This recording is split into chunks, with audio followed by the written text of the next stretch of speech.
राधे राधे। मेरा नाम है निकिता शर्मा और आप सभी का स्वागत है इस चैनल पर।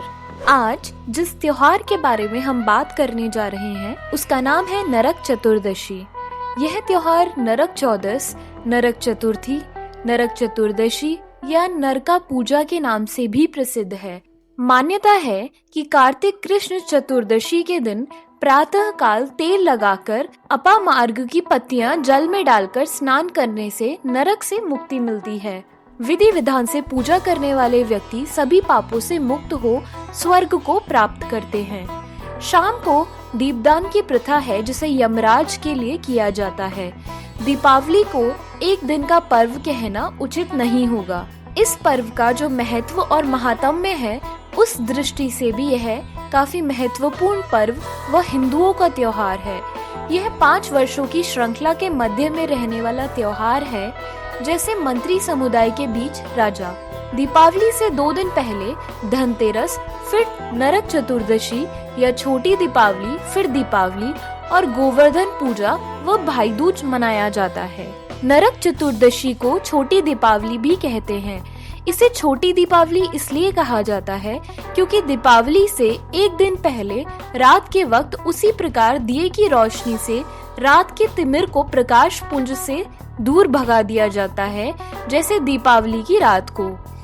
इस रात दिए जलाने की प्रथा के संदर्भ में कई पौराणिक कथाएं और लोक मान्यताएं हैं।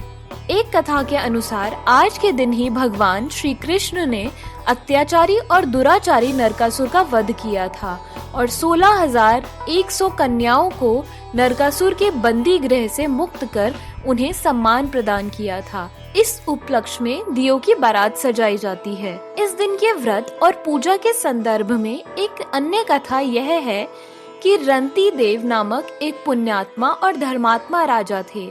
उन्होंने अनजाने में भी कोई पाप नहीं किया था, लेकिन जब मृत्यु का समय आया तो उनके सामने यमदूत आ खड़े हुए। यमदूत को सामने देख राजा अचंभित हुए और बोले, मैंने तो कभी कोई पाप कर्म नहीं किया, फिर आप लोग मुझे लेने क्यों आए हो? क्योंकि आपके यहाँ आने का मतलब है कि मुझे नर्क जाना होगा।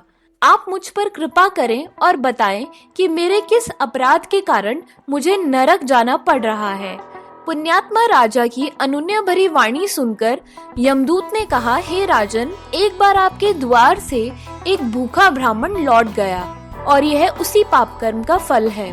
दूतों के इस प्रकार कहने पर राजा ने यमदूतों से कहा कि मैं आपसे विनती करता हूँ कि मुझे 1 वर्ष का और समय दे दे। यमदूतों ने राजा को 1 वर्ष की मोहलत दे दी। राजा अपनी परेशानी लेकर ऋषियों के पास पहुंचा और उन्हें सब वृतांत कहकर उनसे पूछा कि इस पाप से मुक्ति का क्या उपाय है। ऋषि बोले, हे राजन, आप कार्तिक मास की कृष्ण पक्ष की चतुर्दशी का व्रत करें और ब्राह्मणों को भोजन करवाकर उनसे अनेक प्रति हुए अपने अपराधों के लिए क्षमा याचना करें। राजा ने वैसा ही किया जैसा ऋषियों ने उन्हें बताया। इस प्रकार राजा पाप मुक्त हुए और उन्हें विष्णु लोक में स्थान प्राप्त हुआ। उस दिन से पाप और नरक से मुक्ति हेतु भूलोक में कार्तिक चतुर्दशी के दिन का व्रत प्रचलित है। इस दिन सूर्योदय से पूर्व उठकर तेल लगाकर और पानी में चिचरी के पत्ते डालकर उससे स्नान करने का बड़ा महात्म्य है। स्नान के पश्चात विष्णु मंदिर और कृष्ण मंदिर में भगवान का दर्शन करना अत्यंत पुण्यदायक कहा गया है। इससे पाप कटता है और रूप सौंदर्य की प्राप्ति होती है। कार्तिक कृष्ण पक्ष की चतुर्दशी को इसी कारण से नरक चतुर्दशी, रूप चतुर्दशी और छोटी दिवाली के नाम से भी जाना जाता है।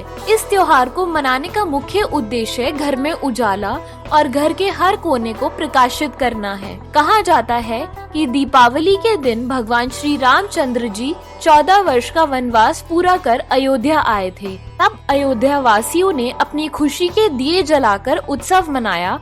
अगर आपको हमारी वीडियो के माध्यम से कुछ जानकारी प्राप्त हुई तो इसे जरूर लाइक और शेयर करें और सब्सक्राइब करना ना भूलें। आप सभी को नरक चतुर्दशी की बहुत बहुत शुभकामनाएं।